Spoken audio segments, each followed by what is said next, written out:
Enfim, a equipe de Bolsonaro ela disse que esse seria um ótimo negócio e divulgou que a desestatização da empresa reduziria a conta de luz entre 5% e 7% a partir do próximo ano e que ela poderia gerar 100 bilhões aos cofres públicos, tornando-se a maior privatização da nossa história. É verdade, sim, que o setor energético está numa crise profunda. Por causa das mudanças climáticas, o país se encontra numa seca dramática.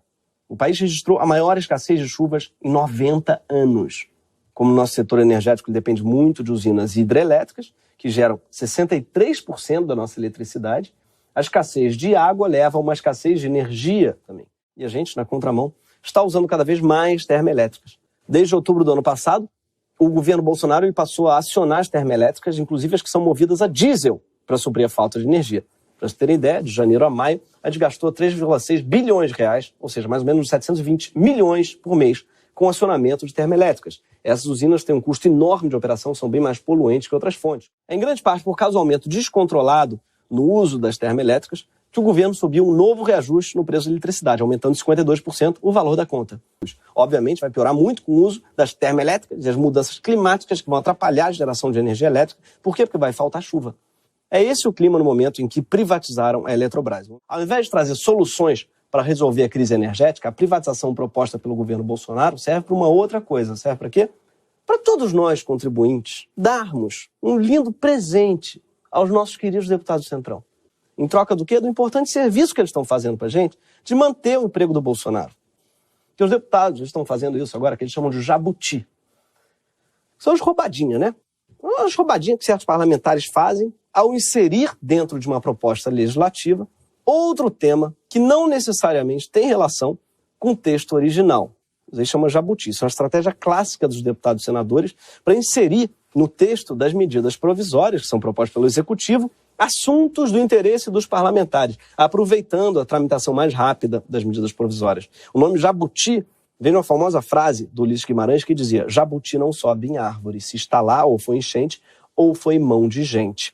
Sendo que Brasília não chove quase nunca, então na verdade é sem mão de gente, jabuti. No caso dessa privatização Eletrobras, eu desconfio, quem colocou esse jabuti foi a mão invisível do mercado, junto com a mão leve do Centrão.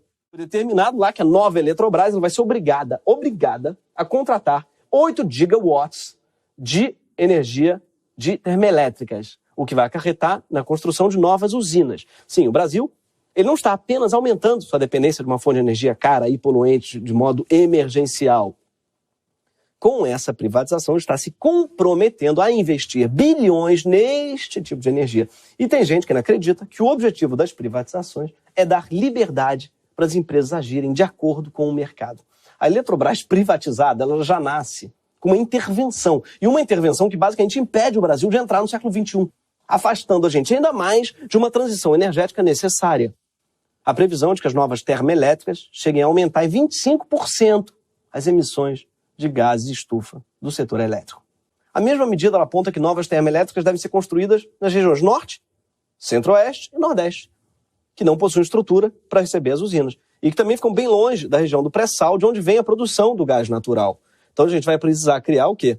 Uma estrutura de gasodutos e linhas de transmissão para integrar essas novas usinas ao sistema, numa obra que deve custar cerca de 50 bilhões de reais para o consumidor.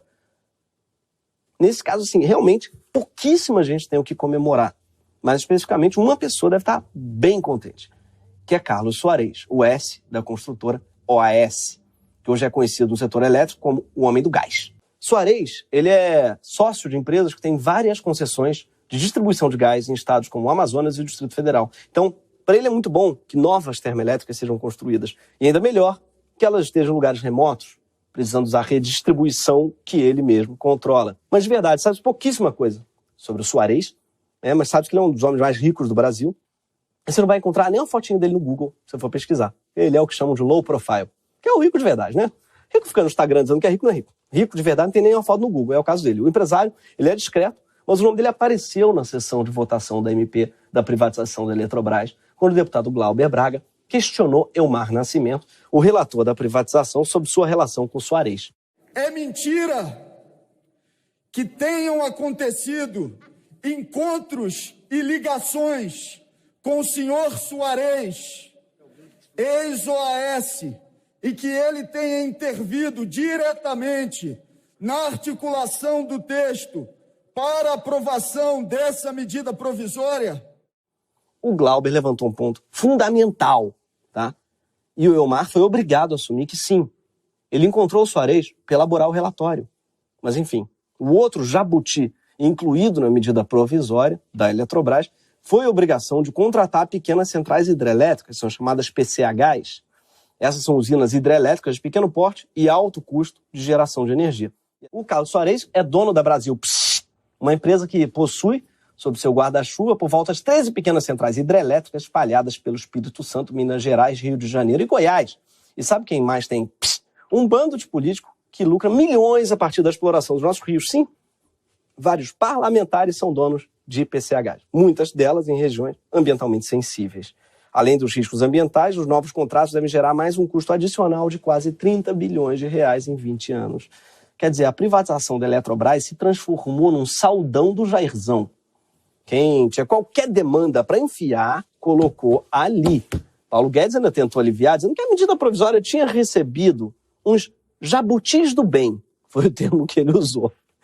Não existe jabutis do bem, além das tartaruga ninja. Mas eu curto esse método do Paulo Guedes e do governo Bolsonaro, de modo geral, de querer ressignificar a tragédia do governo. Que é assim, não, está na recessão do bem. Tá? O desemprego é do bem. Nossa rachadinha mesmo é do bem. E se reclamar, ó, vai ter que ter um golpe do bem. Um detalhe curioso, os jabutis do bem foram todos colocados na medida provisória num único parágrafo, que se estende por quase 3 páginas o parágrafo. Eles fizeram isso porque se Bolsonaro quisesse vetar algum item, ele teria que vetar o parágrafo inteiro, já que, segundo o regimento interno do Congresso, não se pode vetar apenas trechos de parágrafos. Daí eles enfiaram os jabutis todos num parágrafão só, para garantir que eles passariam junto com a privatização quando a medida provisória fosse sancionada, sem deixar nenhum jabuti pelo caminho. O dos jabutis é que a privatização ela deve gerar um custo adicional final de 400 bilhões de reais ao consumidor ao longo dos próximos anos, o que ainda deve gerar um efeito em cascata. Por quê? Porque todos esses bilhões em custos adicionais vão encarecer também a conta de luz da indústria e do setor de serviços. O preço da energia elétrica representa até metade do preço de produtos que requerem refrigeração. Também cerveja, materiais de construção, açúcar. Depois da MP da Eletrobras, deve ocorrer um aumento de 10% no preço do leite e 7% no preço da carne. Se o STF não se posicionar, a conta dessa privatização horrorosa não vai ser alta só no boleto. Vai doer bem mais fundo do que no bolso. Por quê?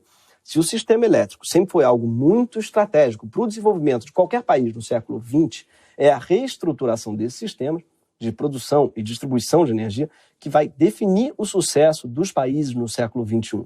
Para a gente ter um futuro energético decente, qualquer reforma na Eletrobras deveria estar pautada por adaptação às mudanças climáticas, por energia limpa, sustentável, eficiente, localizada e baseada em inovação técnica. Tudo o que esse saque na Eletrobras não é. E se essa privatização ela é um desastre tão grande para o Brasil, por que não estão fazendo um escândalo sobre isso? Por que será que ela passou tão fácil e despercebida, né? Apesar do país ser tão prejudicado? Porque ela é uma privatização. E depois de tanto tempo espalhando o medo irracional do comunismo, ouvindo nossa bandeira jamais será vermelha, a gente se acostumou a tratar toda a privatização como se ela fosse inerentemente positiva. Por quê? Porque ela reduz o Estado, que é visto como naturalmente ineficiente, e se o Estado é ineficiente, então não tem problema saqueá-lo. Só que isso é justamente o problema do Estado brasileiro, é que ele é muitas vezes capturado por quem tem o poder financeiro. O problema do Estado brasileiro não é ser ineficiente, ele pode ser bem eficiente no trabalho de desviar recursos da população inteira para o bolso de quem quiser alugar o Centrão. E agora, graças à privatização da Eletrobras, a gente vai ter menos Estado, sim, e mais oligarquias controlando nossa energia e garantindo que pelo menos a bandeira da conta de luz poderá ficar para sempre vermelha, com contas altas, para a gente pagar não só agora, mas por décadas e décadas. Esse foi o Greg News.